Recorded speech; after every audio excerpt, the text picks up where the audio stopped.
Oi, meu nome é Clara e eu falo de livros aqui e também no BookTok. E eu tô fazendo uma série de vídeos aqui no YouTube sobre os meus livros favoritos de 2024 e não sobre eles em si, mas sobre pontos específicos do livro que eu acho que tem muito a ver com a nossa realidade, com a nossa história e que valem a pena serem ressaltados. Os livros de hoje que eu quero comentar são dois nacionais, Torto Arado, de Itamar Vieira Júnior e O 15, da Raquel de Queiroz.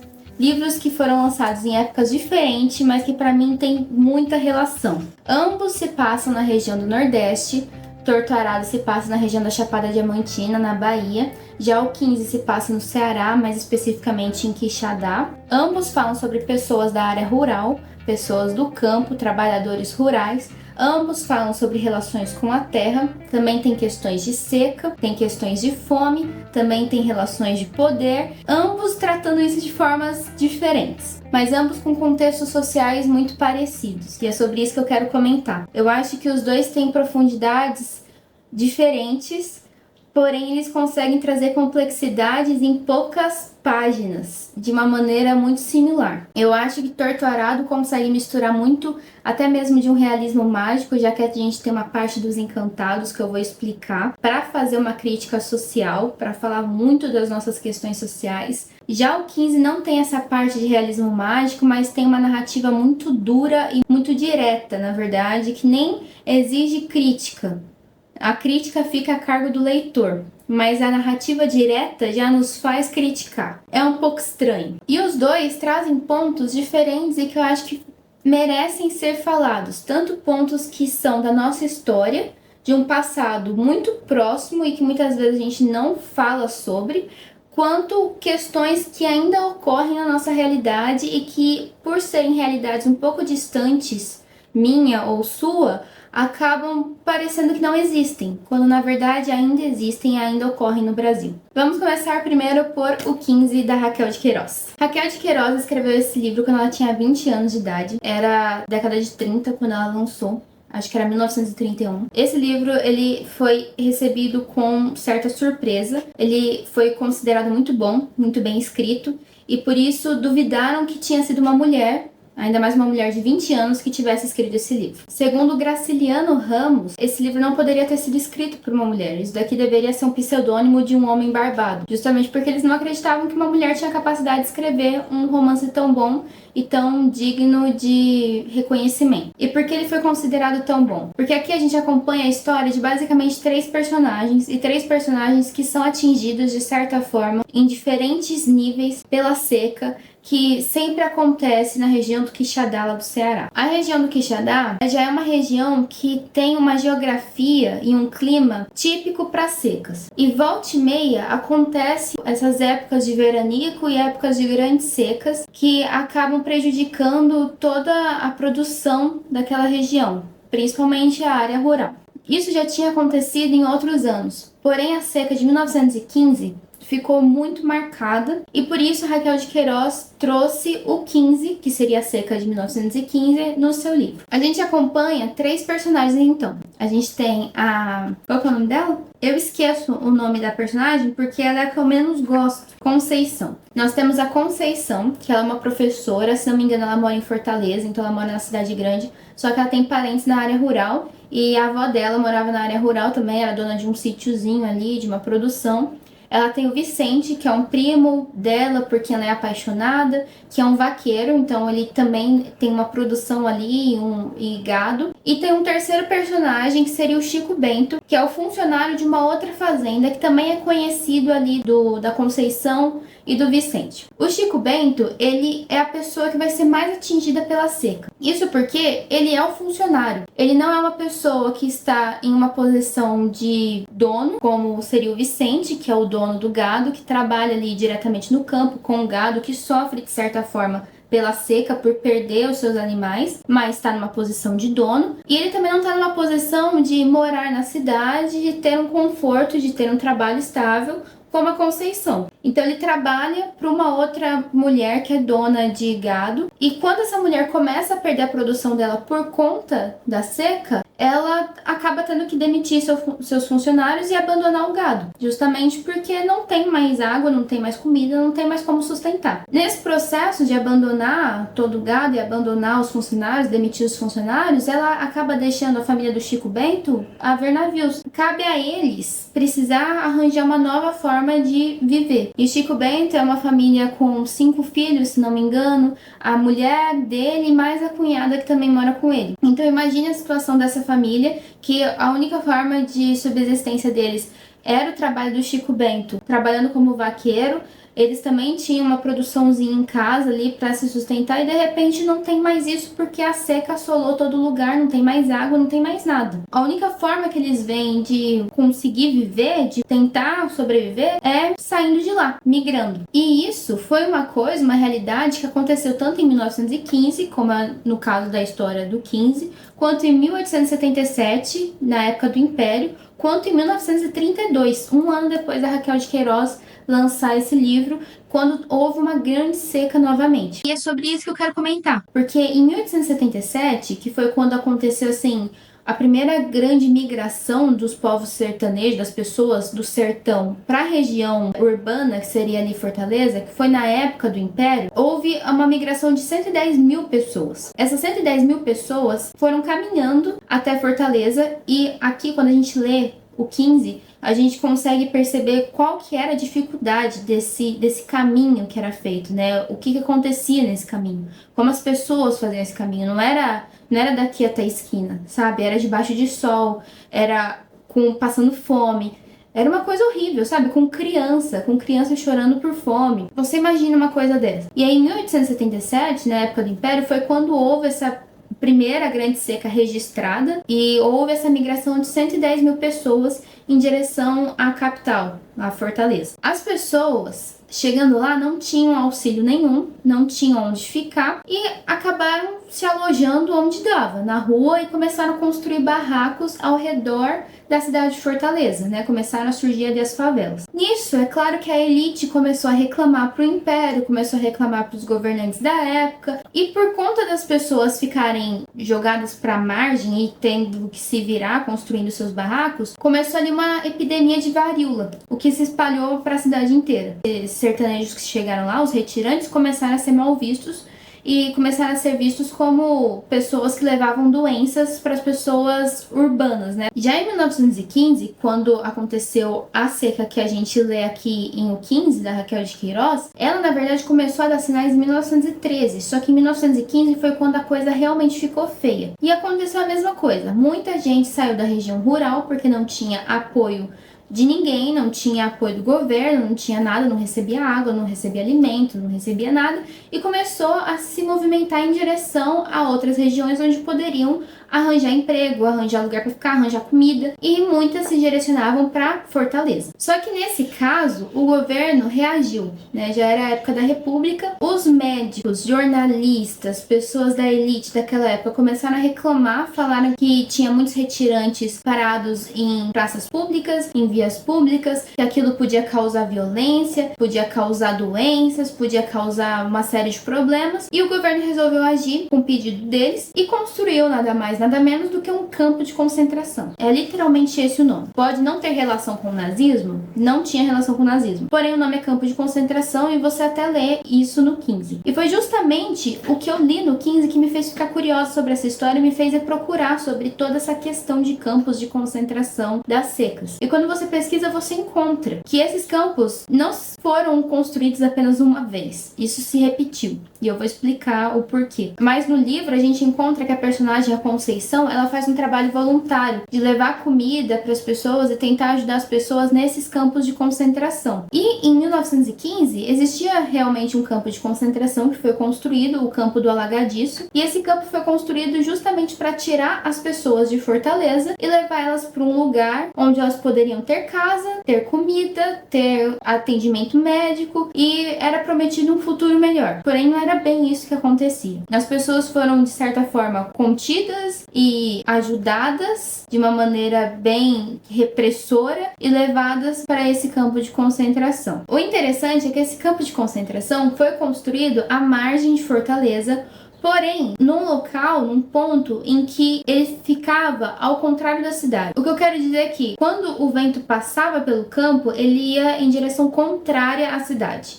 Isso era uma garantia de que as doenças que houvessem naquelas pessoas não fossem levadas para a cidade de Fortaleza. Para você ter uma ideia da ideologia nojenta que existia naquela época. E isso foi uma ideia da elite, principalmente da medicina da época. E aí foram contidas 8.000 pessoas nesse campo de concentração do Alagadiço, só que era muita gente para o que o governo estava preparado. Ou seja, ele não estava preparado. Faltou comida, faltou abrigo, não tinha saneamento básico, faltava remédio, não tinha vacina para todo mundo. Então as coisas começaram a ficar cada vez piores naquele lugar. E aí precisou da ajuda de voluntários, como por exemplo a Conceição, para tentar levar o mínimo de dignidade para essas pessoas. E aos poucos começaram a usar essas pessoas, principalmente os homens, para trabalhos, prometendo que eles teriam uma vida melhor, que eles receberiam dinheiro e conseguiriam mudar de vida, trabalhando em obras públicas, por exemplo. Só que, na verdade, o que eles pagavam para essas pessoas não era suficiente para eles saírem dali, para eles conseguirem evoluir, conseguirem sair daquele campo de concentração. Então, na verdade, a pessoa só ficava ali e acabava trabalhando para ter o que comer. As pessoas também não recebiam uma comida decente, elas recebiam ração e muita gente morreu por doenças, por falta de saneamento básico, por fome. Foi assim, horrível. Então, realmente, quando você pensa no campo de concentração nazista, esse daqui, apesar de não ser um campo de concentração nazista, era um campo de concentração tão cruel quanto. E aí, quando a gente vai para 1932, nessa próxima grande seca que teve, um ano depois da Raquel de Queiroz lançar esse livro, a gente chega numa coisa muito parecida, só que ainda pior do que 1915. Porque os campos de concentração foram multiplicados assim em 7 vezes. Foram abertos mais 7 campos de concentração, se não me engano, espalhados pela região do Quixadá. Em 1931, 1930, década de 30, o Brasil estava passando por uma situação política instável. Era a época do governo do Getúlio Vargas, era uma época de repressão, estava acontecendo a Revolução Constitucionalista em São Paulo. Então, assim, tava um caos e ninguém estava querendo prestar atenção na seca que estava chegando lá no Ceará de novo. As pessoas começaram a passar dificuldade de novo, começou a passar fome de novo, e os retirantes começaram a se movimentar de novo e se direcionar para Fortaleza.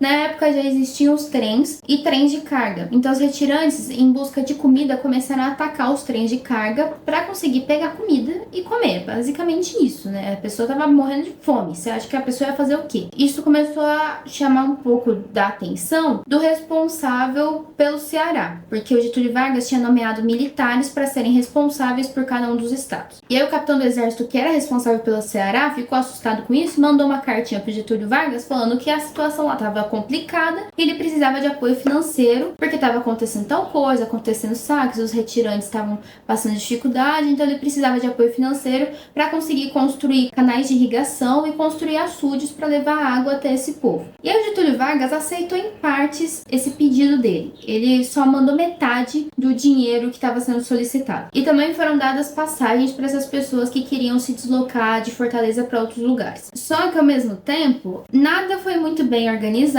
Começou um acúmulo de gente em Fortaleza, as passagens não estavam sendo bem distribuídas, começou uma teoria de progresso modernista misturado com eugenia por parte da elite. E o que aconteceu? 7 campos de concentração foram construídos, especificamente nas rotas que os retirantes faziam para chegar em Fortaleza. Isso para quê? Para barrar o caminho deles, para impedir que eles continuassem o caminho até Fortaleza. Enquanto eles estavam caminhando para Fortaleza, eles paravam no meio do caminho e ficavam ali no campo de concentração mesmo. E eu tenho números aqui para provar, porque eu anotei tudo, mas você pode encontrar esses números nos sites do próprio governo e outros sites que eu vou deixar aqui embaixo recontando a história que muitas vezes é esquecida e que vale a pena a gente lembrar, né? Que merece ser lembrada. Então, nos municípios de Quixeramobim, que tinha um campo de concentração também, tinha 5.000 retirantes. No campo de concentração em 2 de Fortaleza, que era o campo de concentração de Matadouro, ou Nono, e Urubu, tinha 5.500 retirantes. No campo de concentração da cidade de Senador Pompeu, que é o campo de concentração Patu, tinha 20.000 retirantes. Na cidade de São Mateus, campo de concentração Cariús, tinha mais de 31.900 retirantes. No campo de concentração da cidade de Crato, Buriti, o nome dele, 60.000 retirantes. E ainda tinha outro campo de concentração na estrada de ferro de Sobral, Ipu, o nome dele, se não me engano. E aí você pensa, 60.000 retirantes em um só campo de concentração.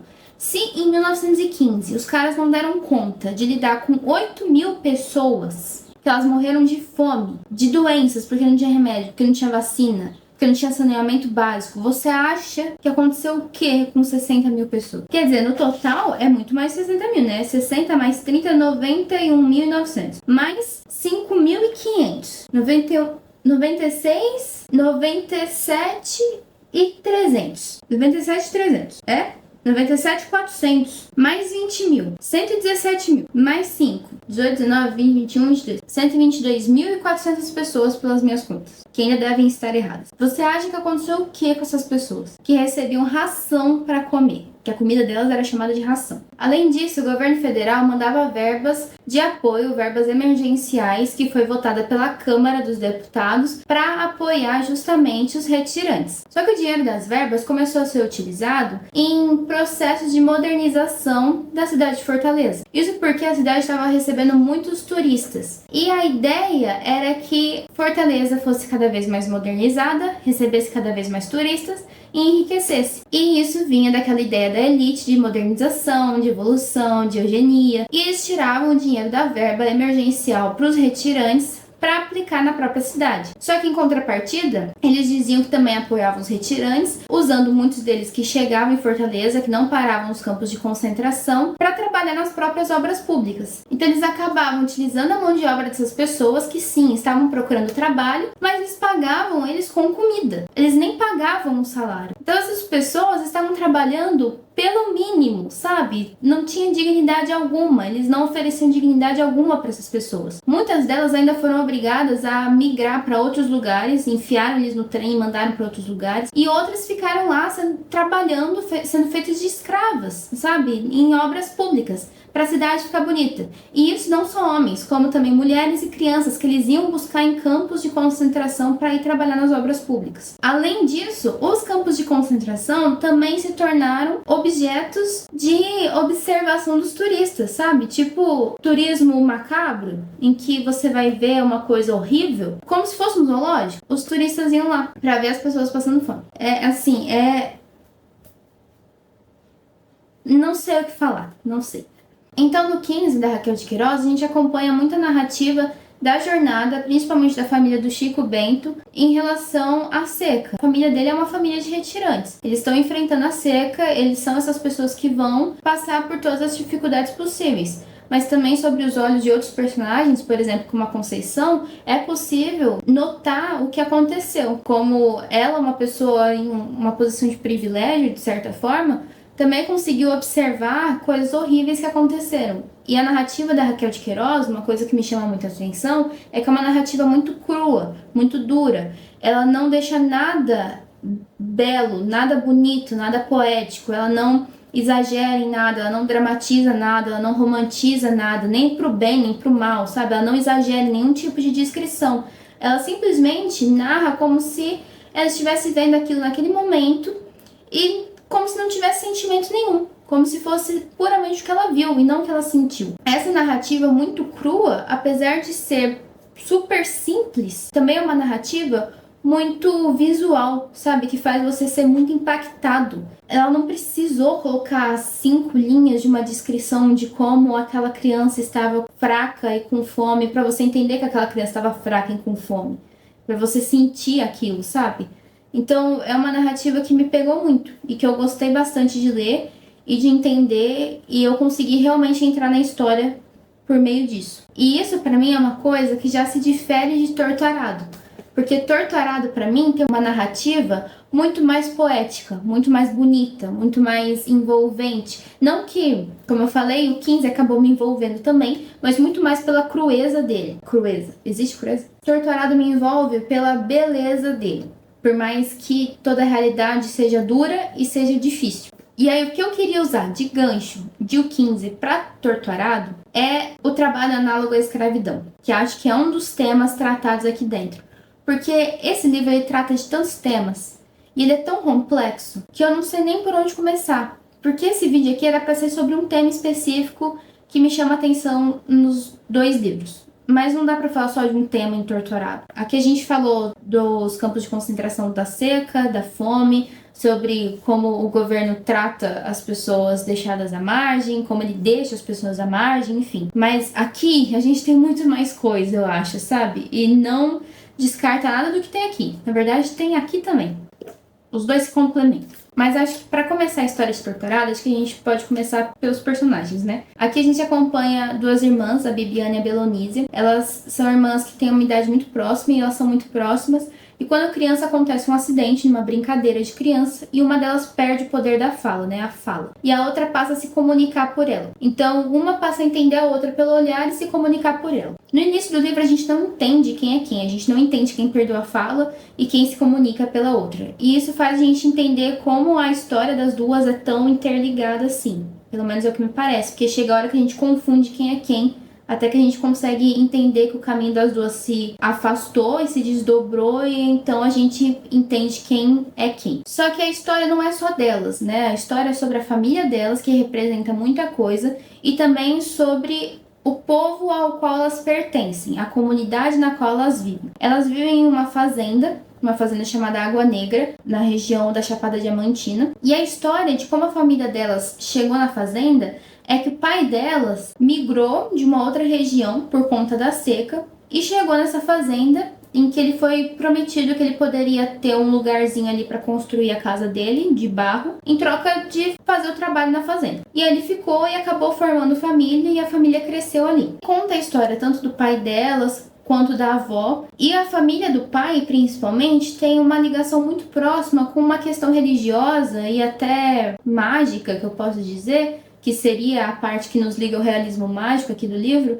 que é a questão do jaré. Então a família delas é ligada ao jaré, que é uma prática de uma religião de matriz africana que tem mistura tanto de crenças de religiões de matriz africana quanto também questões indígenas, crenças indígenas. O pai delas, que é o Zeca Chapéu Grande, ele é conhecido como curador. Ele é a pessoa que recebe os espíritos, que acaba tendo um poder ali de cura, apoio dos espíritos para curar pessoas. Ele consegue ser como um conselheiro de todo o povo ali que recorre a ele para buscar ajuda. Ele acaba sendo um médico realmente das pessoas, todo mundo recorre a ele. E a avó delas também era parteira e também tinha muito dessa ligação com o jaré. O jaré, então, é uma prática muito específica da Chapada Diamantina, é muito específica do Brasil, só existe ali. E ela começou porque povos de origem bantu, que é ali da região do Congo a Angola, quando eles foram escravizados e levados para a região da Serra do Sincorá, onde estavam descobrindo diamantes e queriam explorar, esses povos eles tinham muito o costume de pedir permissão de acesso aos espíritos originários, que seriam os espíritos donos das terras. E os espíritos originários da Serra do Sincorá eram espíritos indígenas. Esses povos originários do sertão baiano, eles eram Aracapás, Galaches, Ocrens, Orês,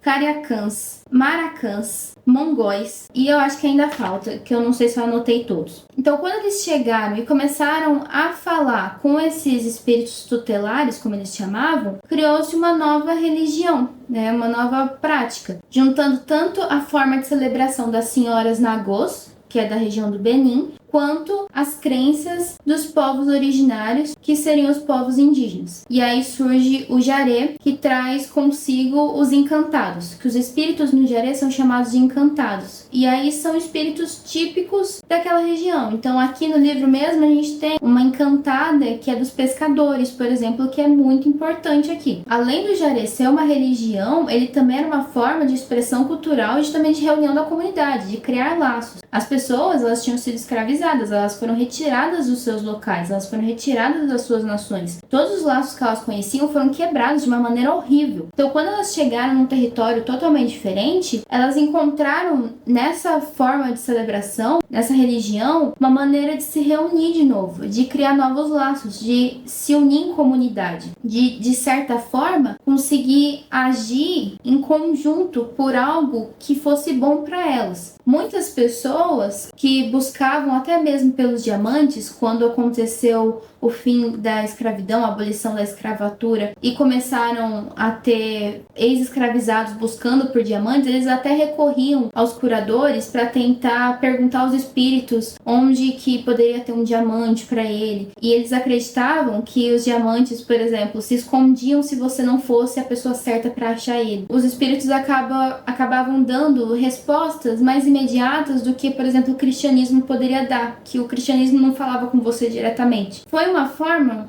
de reunir o povo, de fazer eles entenderem que eles eram uma comunidade. E aí a gente vê a mesma coisa aqui, em Torto Arado. A gente não sabe em que época esse livro acontece, isso é uma coisa que eu acho muito interessante. Parece que ele viaja no tempo, e eu vou explicar o porquê eu acho que ele viaja no tempo, mas a gente vê que o Jaré, ele prende as pessoas em comunidade. Todos recorrem ao Zeca Chapéu Grande. Ele é visto como uma pessoa com certo poder, com certa autoridade, mas sem ser autoritário. Então isso é uma questão que é importante para as pessoas do lugar, é importante que elas se sintam representadas. E sobre a questão de eu não saber em que época isso daqui acontece, é justamente porque eu acho que após a abolição da escravatura, isso daqui pode acontecer em qualquer época, até mesmo hoje. Em certo momento é dito aqui que a avó delas, a Dona Ana, teve o seu filho em meio à plantação de cana-de-açúcar, porque quando ela estava grávida, ela não foi dispensada de seus trabalhos, ela continuou trabalhando. A gente entende mais ou menos que talvez fosse na época da escravidão, mas não dá pra ter certeza. Então a gente não sabe em que época que a Bibiana e a Belonísia cresceram. E aí quando a gente pensa no trajeto que o pai delas fez para chegar em Água Negra e como eles ficaram em Água Negra e como tudo foi se desenvolvendo depois, a gente entende que muito disso daqui é simplesmente trabalho análogo à escravidão. O pai delas estava em uma situação de miséria. Ele estava, assim como os retirantes aqui em 15, assim como as pessoas que estavam no campo de concentração, que estavam passando fome, estavam fugindo da seca, assim como eles estavam em uma situação de desespero, o pai delas também estava procurando um novo lugar para fugir da seca. E quando ele chega numa fazenda em que o capataz fala, nós oferecemos para você um lugarzinho ali, você pode construir a sua casinha de barro, mas em troca você trabalha, e aqui a gente tem água à vontade, você planta o que você quiser comer, ele já achou que isso era muito. Então, essa promessa de uma vida melhor já é uma forma de aliciamento, e assim ele aceita. Para quem não tem nada, isso já pareceu grande coisa. Ficando, então, parecia que ele não tinha mais outra forma de ir embora. Só que ele também não tinha outro tipo de pagamento, sabe? Você tinha o direito a construir a sua casinha, você tinha o direito a viver com a sua família, você podia plantar algumas coisas que você queria comer, mas metade da sua produção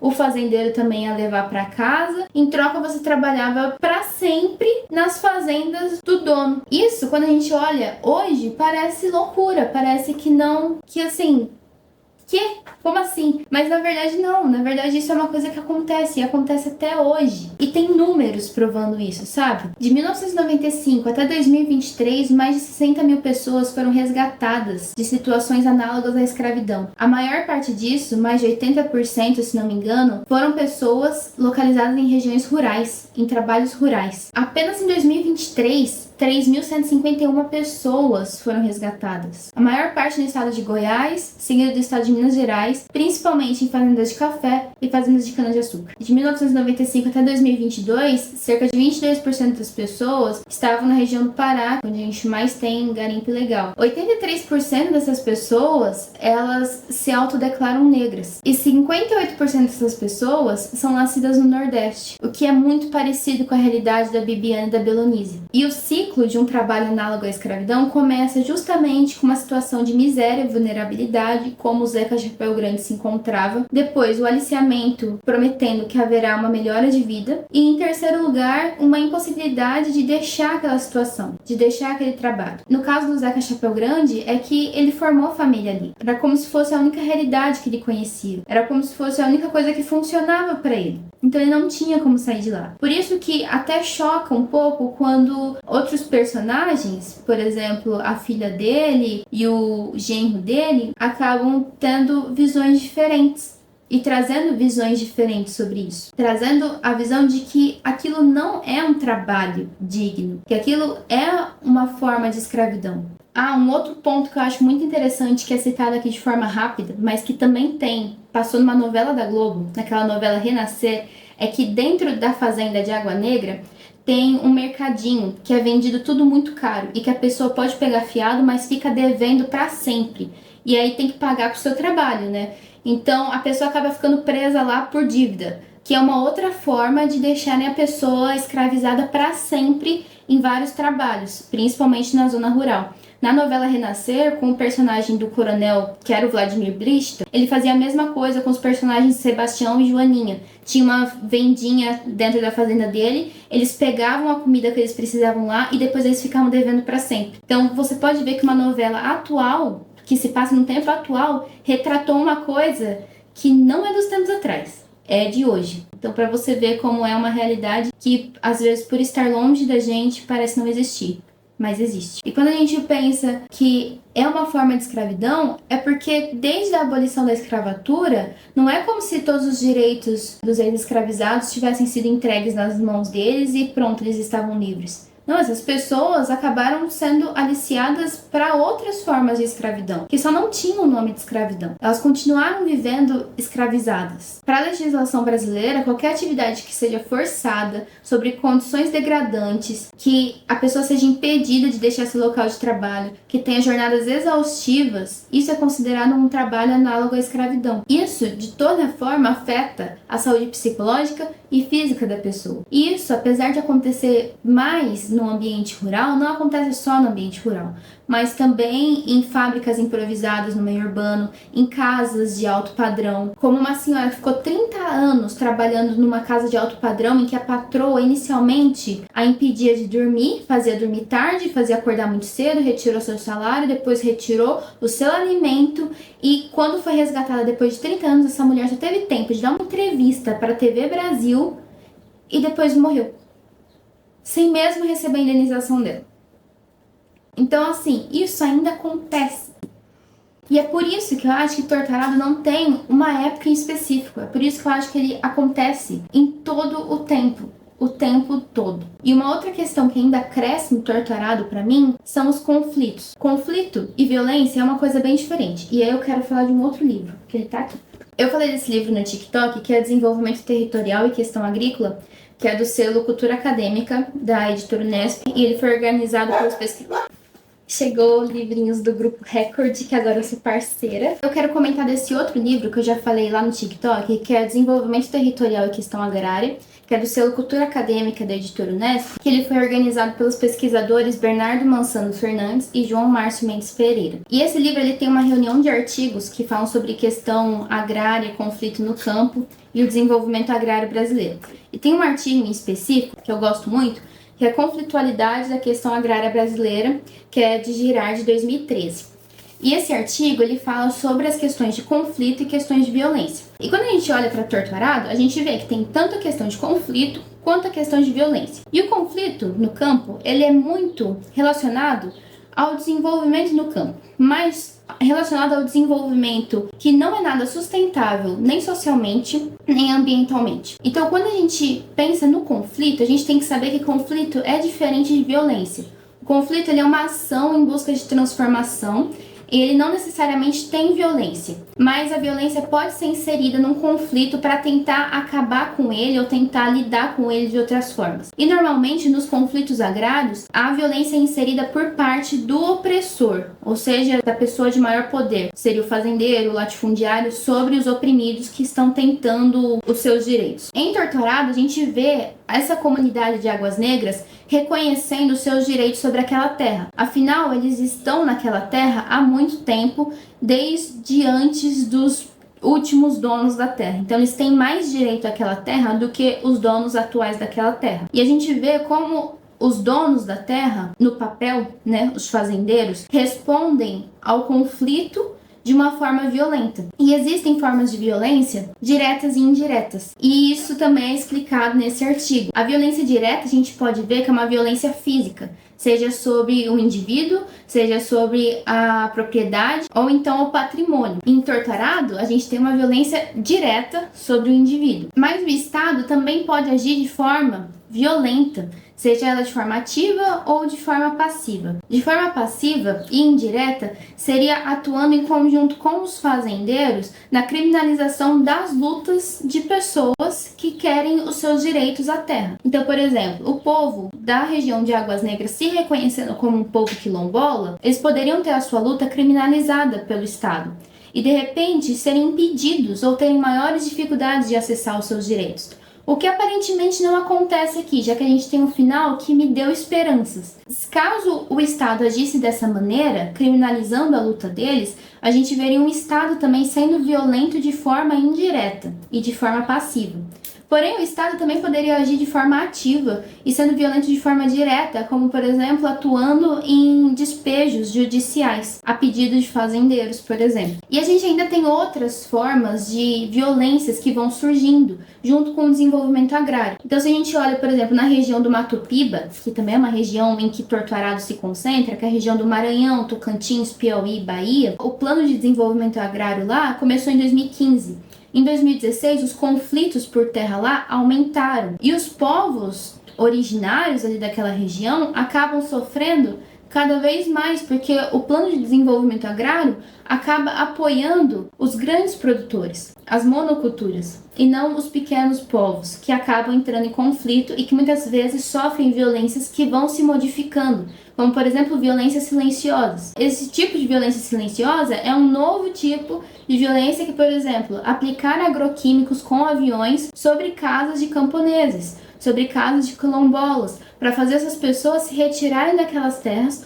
ou terem as suas produções afetadas por aquelas terras e não terem mais como subsistir. Essa forma de violência acaba ficando a cargo de quem tem mais poder, porque quem tem mais poder justamente consegue fazer mais violência, consegue ter mais formas de violentar o outro. Por exemplo, uma pessoa pobre não ia conseguir contratar um avião para jogar herbicida em cima da plantação do colega. E aí eu acho que Torturado ele trata de muitas coisas. Ele traz tanto a violência do campo, quanto o trabalho análogo à escravidão, quanto a questão da religião, do autoconhecimento, de reconhecer quem são como povo e em busca de seus direitos. E tudo isso é muito bonito e é muito complexo e ainda acontece até hoje. Então, assim, você pode achar que é um tema que tá lá atrás, mas na verdade não. O trabalho análogo à escravidão que a gente viu acontecendo aqui nos campos de concentração, as pessoas sendo aliciadas, as pessoas sendo retiradas de uma situação de fome, seca, sendo levadas para obras públicas,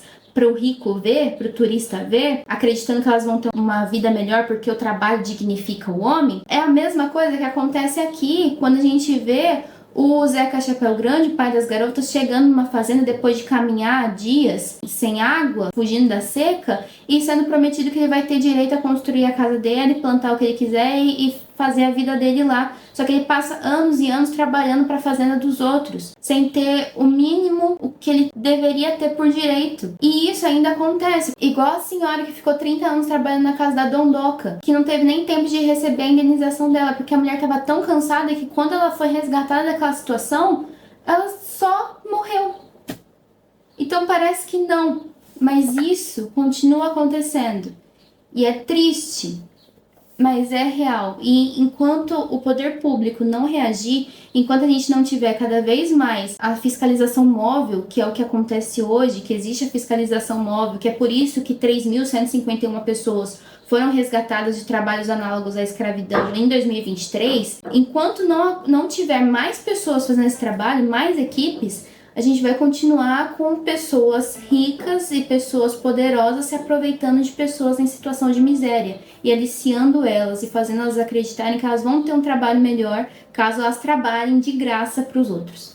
Enfim, esses são temas muito interessantes que eu gostei muito de compartilhar com vocês, que tem um pouco de relação também com a minha graduação, que eu adoro falar sobre.